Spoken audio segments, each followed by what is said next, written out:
Hey, Josh, how's it going, man? It's Brandon. Yeah, I'm doing good. How are you doing? Hey, not too bad. Sounds like you got over the voice thing, right? The bad thing? Yeah, I was having a bit of a sore throat a couple days ago, and now went into my eyes, so it's good allergy season going on right now. Yeah, gotcha. Does it happen pretty often, or? It's around this, about like twice a year. It kind of ends up like the beginning and end of summer. It usually does that. Okay, I gotcha. Yeah, I get that a bit from allergies, and I'm sure screaming at people for 15 years doesn't help at all either. It gives it a little bit of character, though. I mean, it's a different kind of sore throat that's going on, and then, when you got the screaming going on top of the allergies that's going on, it gives it a little distinct flavor to it. Yeah, you kind of sound like that gravelly Tom Waits voice, or you sound like you've been smoking a pack of cigarettes for the last, 40 years. Oh, it's so true. All about it. We actually, I was in this band back in high school, and we're doing like a 10-year reunion. So last night we did a 3-hour block of practice, and the guys are all from out of town, so they actually came in town for this. So it was legitimately just 3 hours of screaming. I'm surprised I'm not more shredded than I am right now when it comes to my throat. Yeah, I'm surprised about that too. I mean, being able to practice like that and, just like doing full-on screaming that long, I mean, the fact that you still have a voice is great. I think American standards, we practice like once every few months, so this was the rare case. Yeah, I mean, it's surprising, but at the same time, I think maybe I've got over that hump where like my voice or my throat's probably just completely scarred to shit or something, so it doesn't matter anymore. Oh, that very well could be as well. Yeah, I definitely don't do it the right way. I've watched the Zenna screaming, and I'm like, I just don't sound the way I want to sound, but I do it the right way. Well, everyone's different too. I mean, it's just like there's different practices, different ways that you want to try to scream. It's like every person's different. Yeah, no, I 100% agree. Like whenever you see people on on YouTube or whatever, they're teaching people to scream. I'm like, yeah, it definitely it makes sense for some people, but it's not. You got to kind of trial and error, figure it out yourself. Yeah, and you got to see what works for you too. I mean, especially like you said too. It's just like you want to make sure that you're hitting the right register. You want to make sure it's hitting the right tone of screaming that you want to go for, and what makes sense for what you want to scream. Yep, exactly. Yeah. Otherwise, I mean, when I see like the Melissa Cross stuff, no dig on her or any of the bands she works with. She obviously works with some of the best bands out there. But I'm always like, I feel like that's like a half whistle to me, and I just can't get that tone I want if I'm doing that. I sound more like our Trey than I sound like normally. Well, I can definitely say, it's just like from everything I've heard from your style, whether it being live videos that I've seen or in the studio or the music videos, it's like I can tell that you're putting your passion into the screaming that you're doing, and it definitely pays off. Yeah, and it's also the nightmare of like every person that's ever had to record me, like as a vocalist, because they're always like, all right, we're clipping. Can you just stand like 3 feet back from the mic?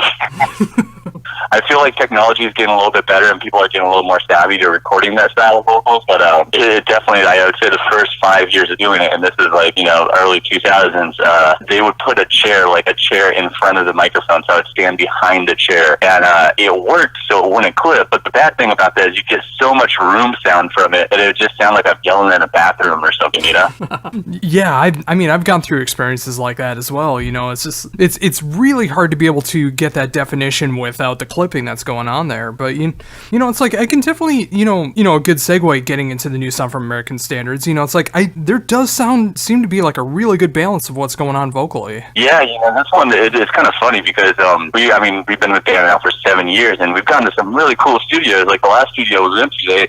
We went there because they recorded bands like the Mars Volta and Bad Religion, and maybe most importantly like Andrew WK. So like completely exactly what we're going for.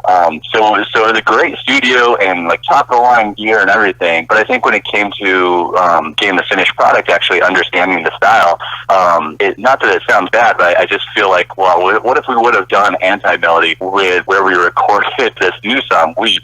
Because Weep, it was cheaper, it was local, we got the mixes back quicker, and it to me it sounds better than anything we've done over the last 7 years. So it's kind of interesting. We put so much time and effort into everything up to this point, and the thing that took the least amount of, I guess, money and time and effort is what almost sounds best.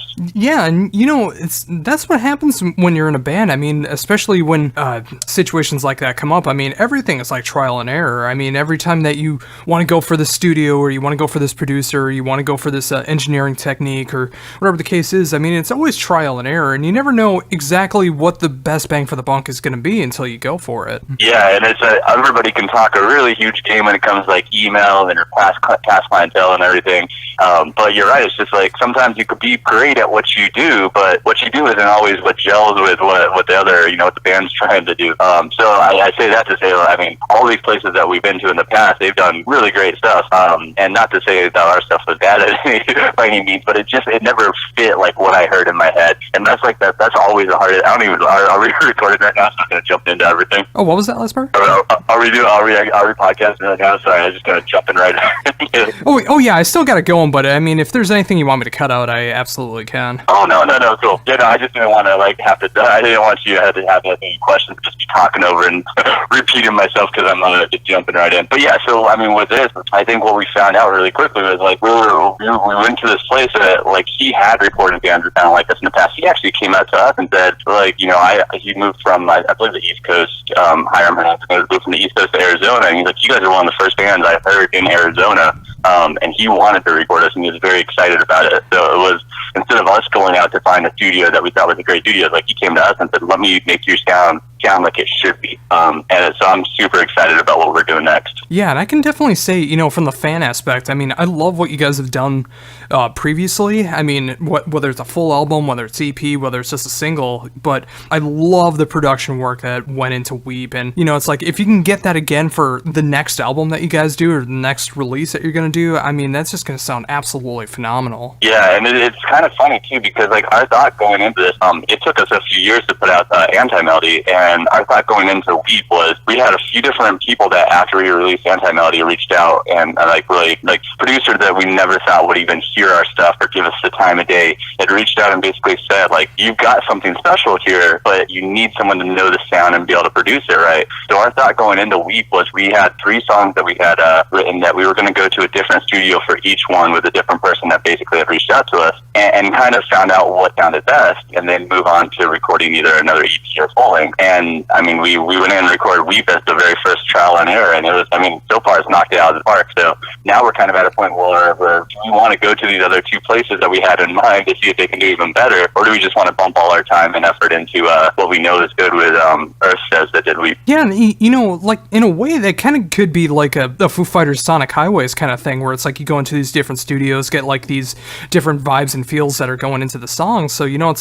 that could be a good direction to go in, but also, with Weep, I mean, you're getting such a killer production on there. I mean, I don't think there's really a wrong way to go about it. Yeah, at least at this point, I feel like it's a win-win situation that we're in. And with the last one, too, with Anti-Melody, we were also driving out to LA, which is not a crazy drive, but, it's a 6-hour drive plus LA traffic, so add 2 or 3 hours onto it. And we were driving back and forth, quite a few times to get that done. And then we had quite a bit happen during that process, so we had to take a little bit of break and then get back at it. So it was a lot of road miles driving back and forth to make it happen, and just a lot of time going into it too. Yeah, but with all that said, I mean, it's awesome to see the progression that you guys have been able to make so far, and just especially with what's going on with Weep right now. This is the most promotion I've seen you guys have in a very long time. I mean, all these places that are promoting your stuff and talking about how great of a band you guys are. I mean, it's so awesome to be able to see that. Yeah, it's been really cool. I feel like it's had this snowball effect, especially over the last probably year or so, where we started. We had some interest for Alternative Press published something about us, and then Lambgo and Revolver picked up on it. And then after we had those, it used to always be us reaching out to these publications, and now it's actually before we release Weep, we had a few reach out to us and say we want to do something with this. So it's been kind of cool because once you see someone catches onto it, I think it exposes us to this whole audience that's completely new to it. So it's not anybody that's hearing this now for the first time isn't well, this is a band that's been doing it for 7 years that has 4 releases under their belt. It's almost like we're getting pushed as a brand new band to people that had no clue that we're even around before this. We did a Reddit AMA, which was actually a super cool experience for Weep, and I would say about 90% of the people that were asking questions started their question off with something to the extent of, this is the first time hearing about you guys. I'm excited that you have all this other music that I get to go back and listen to now. Yeah, that's going to be such a great feeling, too. I mean, especially when things really start to pick up now, and, you know, it's like when the time of the next release comes out, I mean, it's just going to be getting that much more promotion considering everything that's going on now. Yeah, we're hoping for it, and we're hoping for it to be more frequent now. So, like I said, we kind of went into this thinking we're going to put out these 3 singles, put them out basically every 2 months and do it with a video and just put a lot of focus on it, and then decide what we want to do next. But we're already starting to see, I mean, we're a weekend from releasing the last one. We're already seeing that right now it's really doing a lot better, and almost in some cases when it comes to like downloads and stuff like that, we're seeing that it's getting almost as many downloads in a week as Anti-Melody had in like the first 6 months. So I think this is kind of the route to go, and I think a lot of bands are trying that, you know, trying to release singles more often as opposed to waiting for 2 or 3 years to put out 10 songs. Yeah, and you know, it's really the way of the world right now. I mean, there is absolutely the place, you know, like putting out full-fledged EPs or LPs, but there is also that cool idea of being able to release a single and then wait just like a couple weeks or a couple months and then being able to release another song. So, you know, it's like you're constantly reminding people that you're putting out new music. Yeah, and it allows us to be a little more relevant too.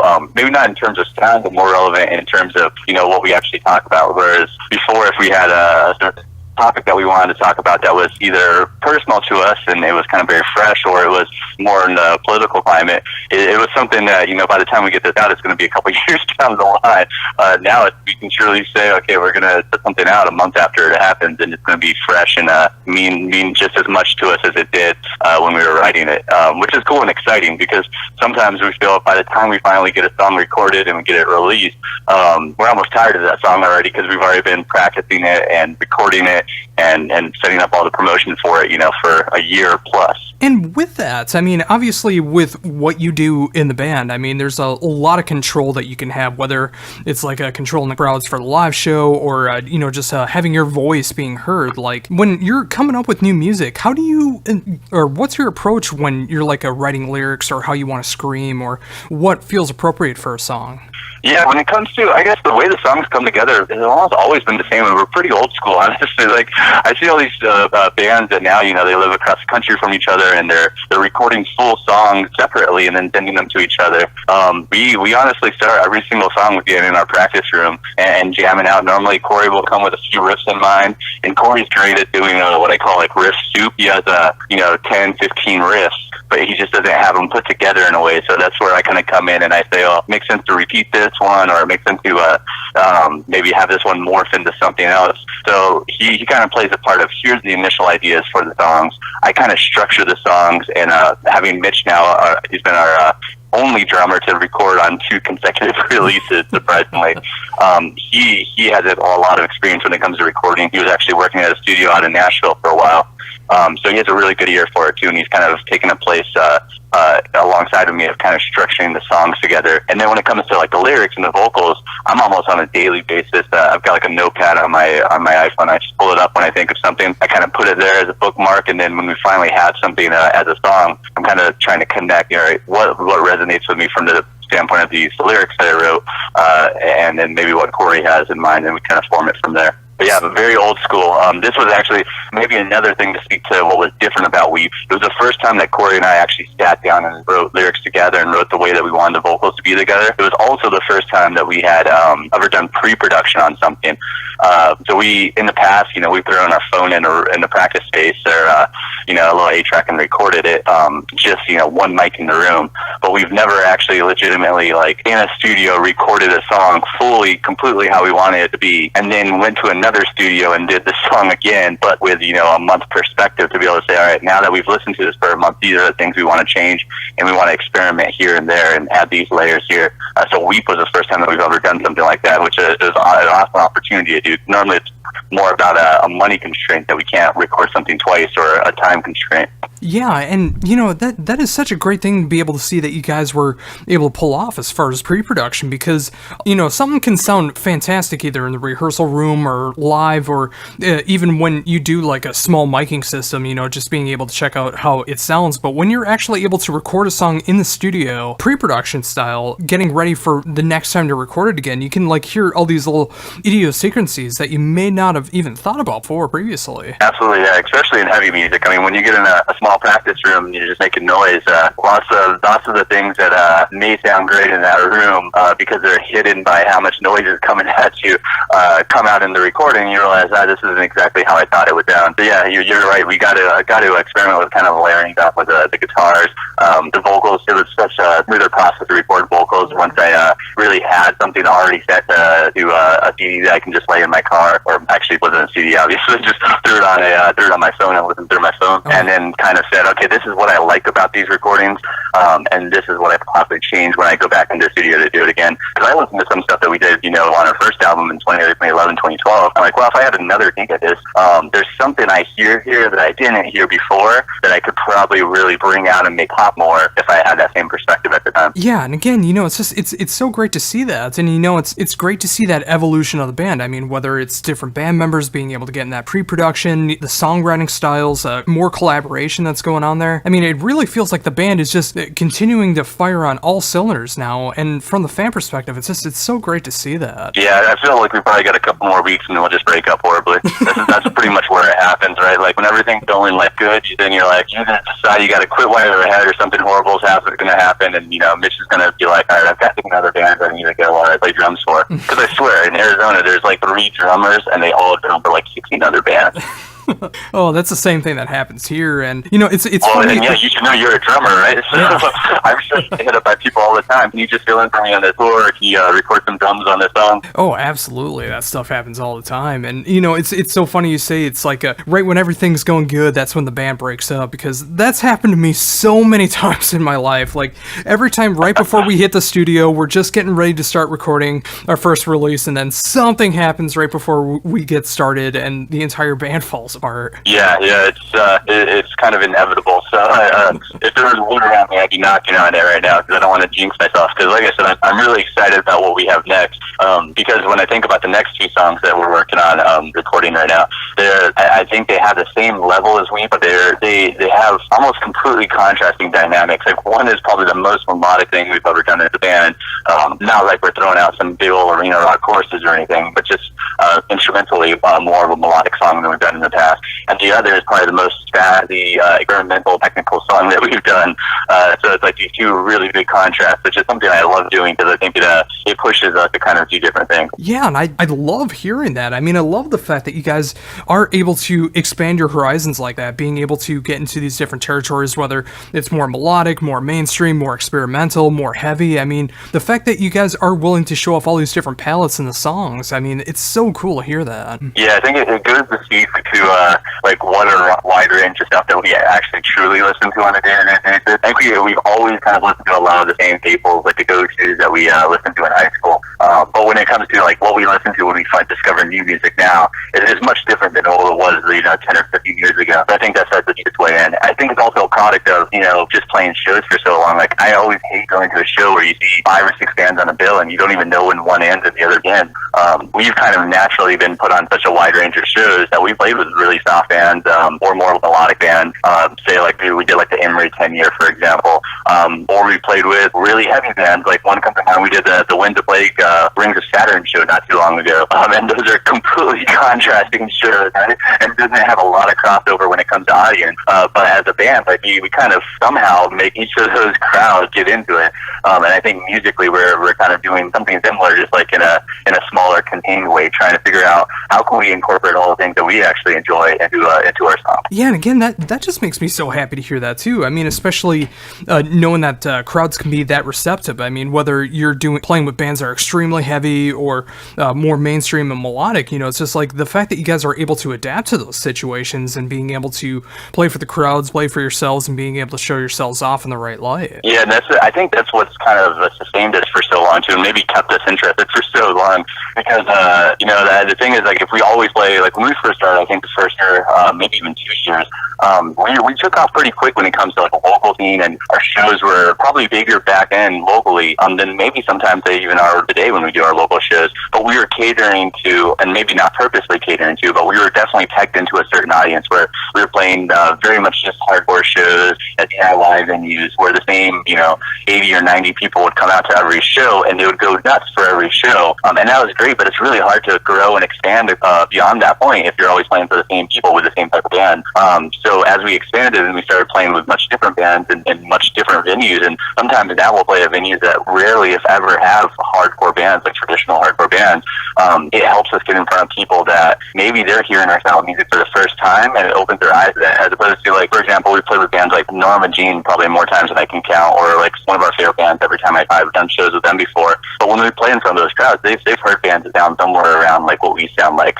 When we play in front of a When's the Play crowd, or in front of an Emery crowd, or another crowd that's just completely out of the line of just like the traditional hardcore stuff, I think we get to people that we wouldn't have got to before. The only downside of that, double-edged sword about this, is like then sometimes those really purists, when it comes to I only listen to hardcore, they're not super stoked about them seeing a band that they might have went to a show before and enjoyed before, now playing with these like bands that aren't necessarily in that clique. But I just, like, I don't feel like we belong to a clique, so it's good and bad. But I think we at least stay true to ourselves, because that's just who we are, you know. Oh yeah, and I really think the power of the positive really outweighs the negative in that situation, because it's just like when you think outside the cliches, the cliques of or the elitist mentalities of only listening to one style of music, where there's so many people out there who like different kind of things, and sometimes it's just being able to hear something different might turn them on to something else. So the fact that you guys are able to get into those situations, whether it's opening for like Norma Jean or Every Time I Die, or opening for Winds of Plague, and just being able to show yourselves off in these different lights, I mean, you're opening up the fan base in a potentially great way. Yeah, I mean, we all started off somewhere, right? I mean, if you talk to any of us, we all started off probably in high school listening to like new metal, like System of a Down and stuff like that. So there was one point where I was listening to System of a Down every day my freshman year, and then I heard like Poison the Well or No Durand or Zayo, and I said, wow, this is out here. This is so much heavier. I want to get into this. And then kind of digging and wormholing into more of that style of music. So like, I think that helps us be that band. And I think that's like kind of just our life outlook too. I mean, whether like, because we always get asked if we're a political band, and I think like when it comes to a political band, we're definitely not pushing any type of agenda on anybody. Like my only agenda is like, you should be able to think for yourself. So I don't care if you're Republican or Democrat, or if you're a liberal or conservative, or religious or not religious. Like, whatever you believe shouldn't be pigeonholed by this title that's been assigned to it. You should be able to say, okay, I'm thinking of this objectively, and I believe and I like them being from here because I thought of it objectively, not because it belongs to this title that I subscribe to, this kind of arbitrary title. And I think music is the same way. Like, I do think when I was younger, when I was in high school, all I would listen to is metal, and I'd be like, indie music is horrible and hip hop music is horrible. But that's painting such a broad stroke on those styles. Then when I started thinking about it more, it's like, yeah, there is a lot of horrible music in every genre, including metal. There's also a lot of really good music in every genre. So when it comes to like anything else in life, I think it's the same thing. Like, if you're talking about politics, there's some stuff that makes sense on any side of the spectrum. Obviously, like, the extremes are what build their way up to the top, and that's kind of unfortunate. But I think you should be able to kind of think freely and really think about what do you like and what's true to you. So I mean, playing these types of shows across the board is what's true to us. At the end of the day, if it's a band that we like, it doesn't matter what people call them as far as their genre goes or whatever their Facebook tag genre is. It's just a band that we like, so we're going to play with them. And with that, I mean, you touched on it a little bit, but, just like with everything that's happened in the last few years, especially with the political climate around the world, I mean, how does that affect you as a lyricist? Quite a bit. I get really, it makes me really angry and passionate, and then it takes me right back to being much younger, being half my age, and then I try to restrain it and pull it back and say, okay, how can I really portray this in a way that has emotion, but it's not one-sided emotion? Because like I said, the last thing I want to be doing is being a band that's on stage preaching, saying you need to believe what I believe. I'd much rather be the guy that's saying, I really want you to think about this and come up to your own conclusion. So even when we were writing Anti-Valley, we went into that, I mean, kind of in the heat of everything that was happening over the last 4 years or so, and it was going to be probably our most political, or probably the most social commentary we would have ever had on an album. And then we had our guitarist, our founding guitarist Cody, he had committed suicide during that, and I lost my father, and there's just a lot of other personal stuff that happened, and it actually made the album, it made it tie in a much different way, because it made me start realizing like lots of this is kind of the same. Like, this is the album in a way. Like, if you listen to the first 3 tracks, they're very driven by the stuff that we always were, like the social political aspect. And then the second half of that album is a very personal album about kind of what we went through in the last couple of years. So it's almost like 2 sides and 2 conflicting things, but with that same theme of separation. And I think it's kind of it made that album so much different than I expected it to be going into it. And I'm actually glad for that. When we first went that route, I was worried about it kind of feeling like it was disconjointed. But now I almost think the fact that it feels like two separate pieces, and even in the way that we've done the track listing on it, feels like two separate parts. Although maybe the listeners don't gather that from it, I think personally, like, it made me think, okay, that actually makes sense to me, at least in my mind now. Yeah, and I'm actually thinking about that right now. Like, I guess I didn't necessarily put two and two together when it came to that album, but, you know, just like being able to hear what was going on with that, and, you know, just like that idea of like everything that was going on with it, and just like listening back to it now, it's like, yeah, that totally makes sense. It does feel like it's like two pieces that were put together but fit together into this release. Yeah, and that was a lot of that driving back and forth, because we'd already written a lot of these songs, like, you know, a year prior, and we're kind of going into the studio with what we had in mind initially, and then that's when I started thinking, well, let's start reworking some of these, and especially from a lyrical perspective, let's kind of change some of the topic and fit them here to be something I felt like we just had to get out, and it was cathartic in a way, but it's also like, I don't want to say a bummer, but it's just one of those things where, like, I will get back there, especially like there's a song about my father who was diagnosed with cancer at the time. He was already stage 4, like, you know, he hadn't been to a hospital or doctors in 30 years, maybe even more, probably more. So by the time he was actually diagnosed, like, it was already too late. He had like a few weeks left. So we play this song, you know, at the majority of our shows now, and a lot of people come up to us and, you know, kind of talk to me about that, having someone in their family that passed of cancer or something, and it's great to connect like that, but it's also kind of like this constant reminder of what happened, right? So it's like this good and bad. Like, I love the fact that we connect to people in a way that we haven't in the past, but it definitely kind of stirs up those memories again, you know? Oh yeah, I mean, it's a complete double-edged sword when it comes to that. I mean, like, there are so many great bands and artists who are able to write these more dark and depressing things that so many people can relate to, because when you listen to other styles of music, like, that would never get touched on. I mean, it's either just about like partying or just about America or whatever the case is, and, you know, it's like when you start to incorporate more of those personal feelings in there, I mean, like, it can affect a lot of people, including the person that's writing it as well, because it really is coming from that personal side. Yeah, and I think, like, I was always, like, definitely, like, someone that would, like, I didn't write a lot of stuff that it was incredible, it was absolutely 100% what I believed, but it wasn't always, like, really personal about my life, you know, so that's why it's such a different process of doing that, and not hiding as much in the metaphor, like, kind of saying stuff a little more straightforward than I normally would, but it felt right for at least what we were doing, you know? Oh, absolutely. And, you know, if nothing else, I mean, it really does help,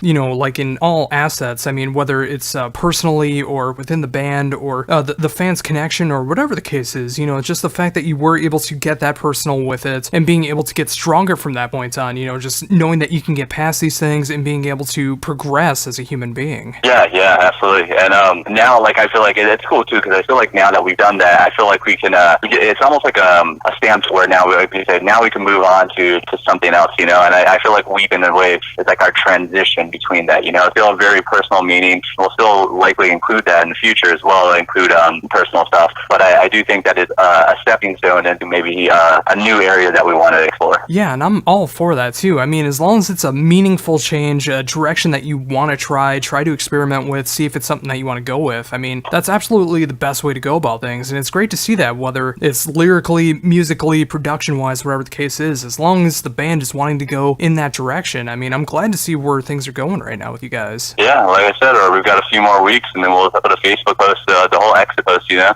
due to creative differences. I think I should just copy and paste it from any band that ever broke up. we wish each other well in our future endeavors.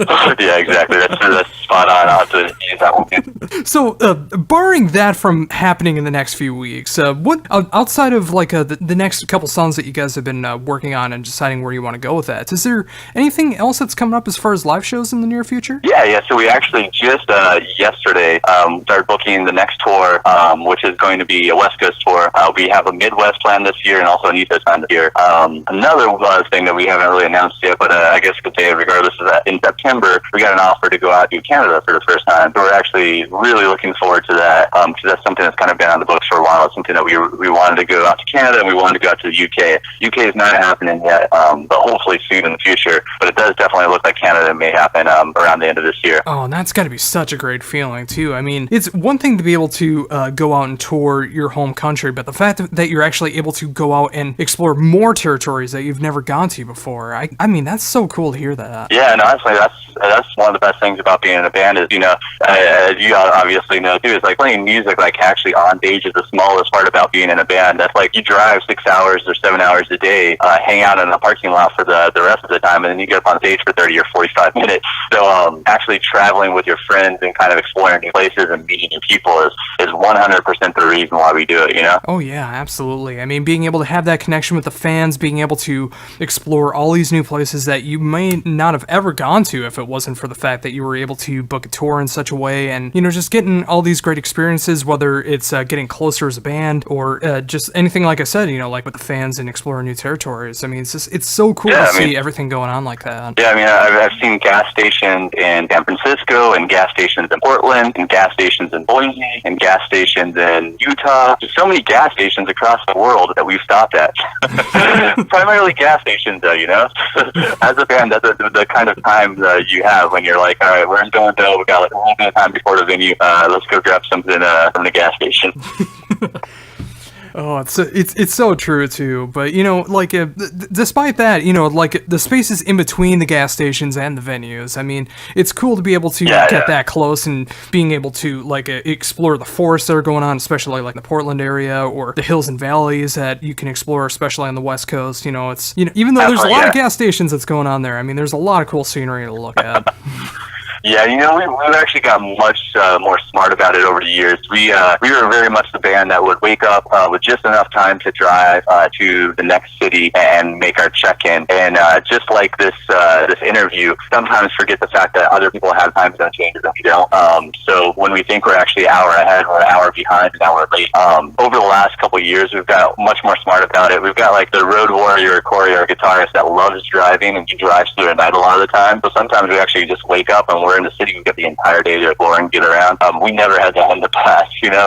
We would have very little spare time to get around the city. So it's definitely been a good place for us over the last couple of years. Oh, fantastic. And like I said, I'm so happy to be able to see that you guys are in that position to be able to continue on with that more and more. And, you know, just like with everything that you got going on in 2018 right now, including more touring, more recording as well. And 2019, I mean, being able to explore even more territories that you haven't been before. I mean, hopefully that does all happen the way that it should as well. I mean, being able to get the name of American Standards out there as much as you can in that live setting, I mean, I'm just wishing you guys nothing but the best for that. Thank you. Yeah, and I mean, it looks like you're killing it too, man. You're doing some huge interviews. I feel like someone should be interviewing you right now just about the things that you've done with the podcast. Like looking back at the stuff you've done with like Kill Switch I saw, and you know, Between the Buried and Me, and actually quite a few bands I saw that we played with too. So it was super awesome to see all the stuff that you've done. You're on what, 300 episodes now or so? Just about there. I think I'm at 282. That's going to be coming up next week. I recorded a few in advance, but yeah, like I think sometime in September or October, I'll be hitting that 300th interview or radio show, and then coming up very soon. I mean, this including this interview, I'm 19 interviews away from hitting 500 in my career, which I never would have thought I would have been able to do. Wow, that's insane. How long have you been doing it for? 2011. Wow, yeah, that's a lot of ground to cover in that time. Wow, yeah, I'm busy. Yeah, and you know, just like we were talking about before, you know, just like being able to explore, even if it's just for your own enjoyment, being able to check out all these different bands and these different styles of music and stuff like that. And I try to do that as well. Like I love so many different styles of rock and metal that are out there. And, you know, it's, just like you were saying before too, you know, it's like there's a lot of great bands in every genre, and there's a lot of bad bands in every genre as well. But, you know, it's just like, unless you get that exposure to what those bands are, you'll never truly know. Yeah, it forces you to find something new. I think, you know, especially like stuff like the Spotify playlist now, with American Standards on our page, we have a lot of different playlists that we put together. And the reason I do that is not only to support other bands, but also it forces me to go out there and find out about newer bands. Otherwise, I just kind of stay in my silo of the same bands I've been listening to for forever, you know? So I definitely see the appeal of doing something like this, where you get to push yourself and you know, find new bands, and also learn about people outside of just like, you know, the front that they place for their music. But especially in heavier music, sometimes you don't necessarily even know what someone stands for unless you're really digging to get through the lyrics and kind of decide decipher it. So I think things like podcasts, especially the long form ones, are a beautiful thing because you get to hear a little bit more about somebody. Then when you listen to the music, maybe it means a little bit more than it did without it. Yeah, and that's exactly why I do what I do. I mean, rather than just like asking the same basic questions, it's just like why did you choose the name American Standards for your band name? It's like there's so much more to it than that, than just like getting the name and the album out there and what you're doing for touring. I mean, there's so many different aspects that you can look at music for. I mean, whether it's a personal connection, whether you're just wanting to explore new music, instrumentation, if that's your thing. I mean, there's so many different outlets that you can explore, whether it's hearing it from podcasts or interviews or whatever the case is. I mean, there's so many different ways. Yeah, I mean, the basic stuff, like where'd you get your name? Like, if someone's actually that interested in it, they could just Google it really quick and they don't have to listen to an hour-long podcast or read a huge article, right? But most people aren't looking for that right away. That's a really cool thing. I also think it's a cool thing with podcasts. A lot of podcasts, just like bands, are starting to hit the road now, and they're starting to sometimes bring bigger crowds than bands. Actually went and saw our last podcast on the left do a show in LA a couple weeks ago, and they did 2 back-to-back sold-out shows that sold in minutes at a music venue that held 700 people. So they had 1,400 people, and they sold that out in minutes. I'm like, there are no local bands in LA doing that. Oh, that's so cool. And yeah, I mean, just like you said, it's like that's the power of podcasting and, just like being able to connect with each other through social media and the internet nowadays. I mean, it opens things up so much more and compared to what was capable, decades ago. It's just like I probably wouldn't be in the position that I'm in right now if it wasn't for the fact of what I've been able to do on the computer. Yeah, absolutely. I mean, and most people have a commute where they can throw on the podcast, or they work at a job where they can throw on their earbuds and listen. So it's very convenient, So I think it's an awesome medium. And also, I really appreciate you being able to schedule around what I had going on too, because like I said, originally it was going to be a little bit awkward, and it's actually kind of funny because they moved I was going to get a tattoo, and they moved my appointment up to Wednesday when we were originally going to do this. And then right after you and I talked, he actually hit me up and he said, "Hey, can you do Friday instead?" So I'm actually just waiting in the parking lot right now. so in about an hour, so I'm going to go in there and get it done. So it's kind of funny how they both got moved around, just around how you and I were moving this around. I'm like, it's going to be awkward when I've got one arm out and he's doing it, and the other arm I'm just talking to you, right? Just a gentle buzzing in the background. Yeah, I've actually never done that before. I mean, that very well could be a first, like getting a tattoo and trying to think about the idiosyncrasies of what's going on with the next release.